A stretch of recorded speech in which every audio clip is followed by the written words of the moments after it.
अब आप सुनेंगे एक चोर को हुआ भगवान का दर्शन। श्री घाटम जी को जन्म से ही चोरी करने के संस्कार दिया गया था। चोरी करना, डाका डालना और लूटपाट करना घाटम जी का परिपारम्य पेशा था। एक बार घाटम जी किसी वन में किसी को लूटने की तलाश में घूम रहे थे। उन्होंने देखा कि किसी वृक्ष के नीचे आंसू प्रवाहित करते हुए कोई संत बैठा हुआ है। वो संत भगवान के ध्यान में मगन है।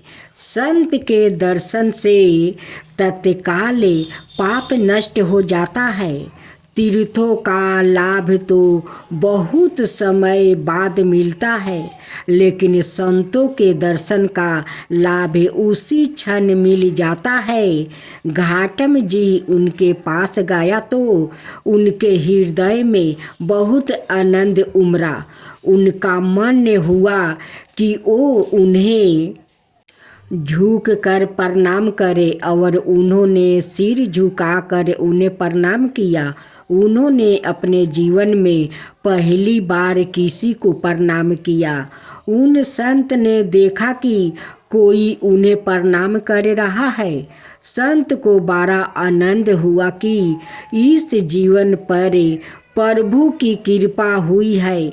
घाटम जी ने सोचा कि ऐसा कौन से सुख है जिसे बिना किसी भोग समग्रही और व्यवस्था के भी इनके आंसू प्रवाहित हो रहे हैं।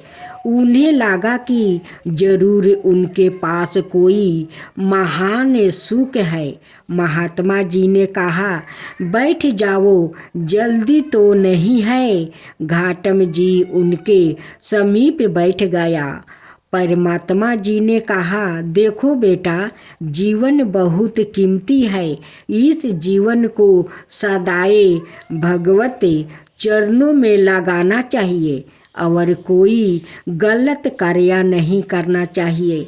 संत ने घाटम जी से उनके काम काज के बारे में पूछा। घाटम जी ने बताया कि मैं चोरी करता हूँ, डाका डालता हूँ और लूटपाट करता हूँ।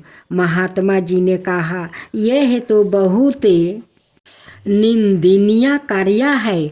दूसरों का धन चुराने से और उन्हें पीड़ा देने से इस लोक और परलोक में सब नष्ट हो जाता है।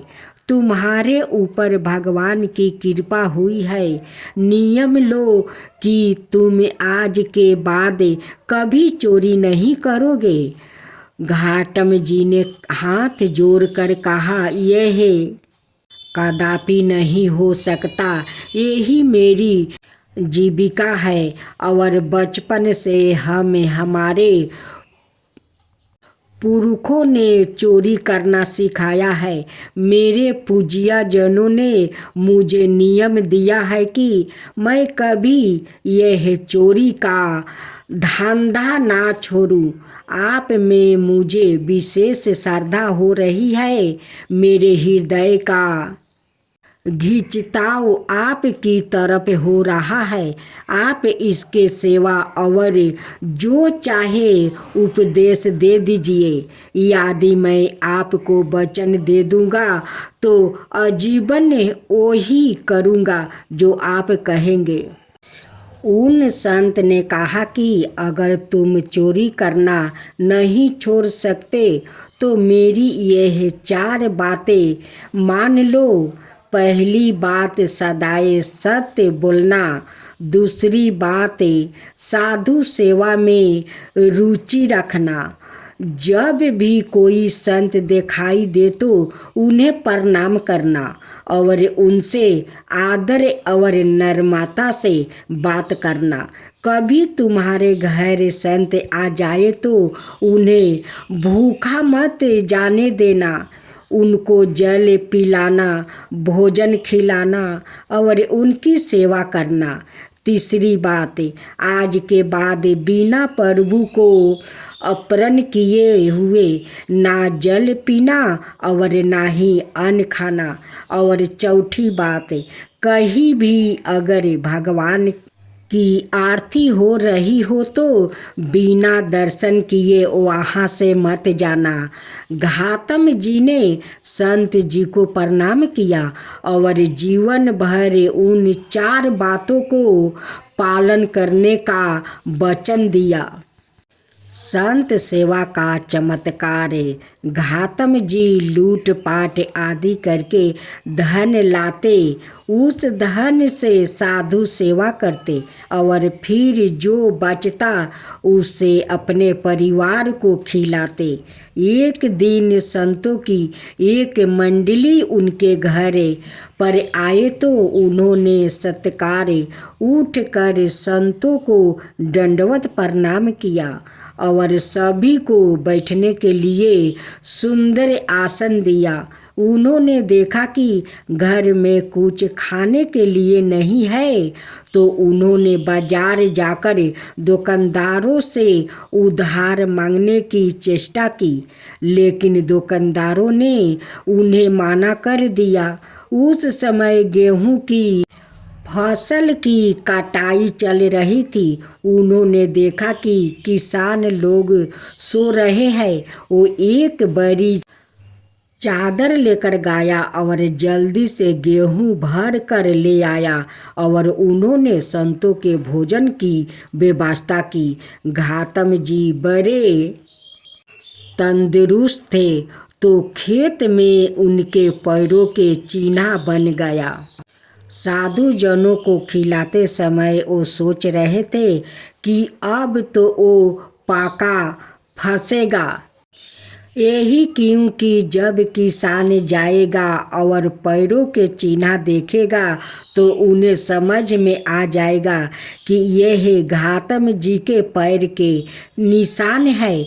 जैसे जैसे संत जन वो प्रसाद खा रहे थे वैसे ही बड़ी धूल भारी आंधी चली और वर्षा हो गई। उनके पैरों के चिन्ह मिट गया। यह बात देखकर गौतम जी को और विश्वास हुआ कि साधु सेवा कभी उन्हें फंसाने नहीं देंगे। इनके हृदय में बड़ा आनंद हुआ और संत सेवा के प्रति उनकी श्रद्धा बढ़ गई। भक्त के लिए प्रभु ने बदला घोड़ा का रंग। एक बार कोई उत्साह था तो गौतम जी ने सोचा कि गुरुदेव के पास क्या ले जाए। उनको लगा कि उत्साह है तो गुरुदेव के पास कुछ सेवा पहुंचानी चाहिए। उनके पास एक पैसा भी नहीं था। उन्होंने निश्चय किया कि रात्रि में चोरी करते हैं और जो भी मिला उसे सुबह गुरुदेव की सेवा में दे देंगे।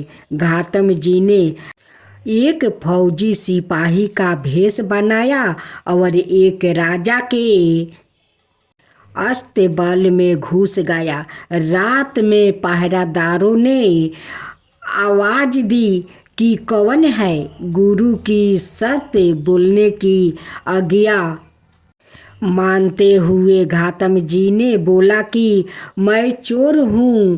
पहरादार ने सोचा कि अगर चोर होता तो यह थोड़ी बोलेगा कि चोर हूँ। पहरादार को लगा कि यह कोई राजा का खास आदमी है, तभी यह विनोद में निर्भय होकर कह रहा है कि चोर है। सिपाही के भेष में गौतम जी ने राजा का घोड़ा में से एक बढ़िया घोड़ा लिया और उस पर सवार होकर निकल गया। उनकी वेशभूषा देखकर पहरादारों ने फिर पुनः उनका नहीं रोका। वहाँ से निकलकर उन्होंने सोचा कि घोड़ा को कहीं बेच देंगे। रास्ते में प्रातःकाल ठाकुर जी की मंगल आरती हो रही थी। उन्होंने सोचा कि गुरुजी की आज्ञा है कि आरती हो रही हो तो जरूर दर्शन करना चाहिए। उन्होंने घोड़ा को बांध दिया और आरती के दर्शन करने के लिए चल गया।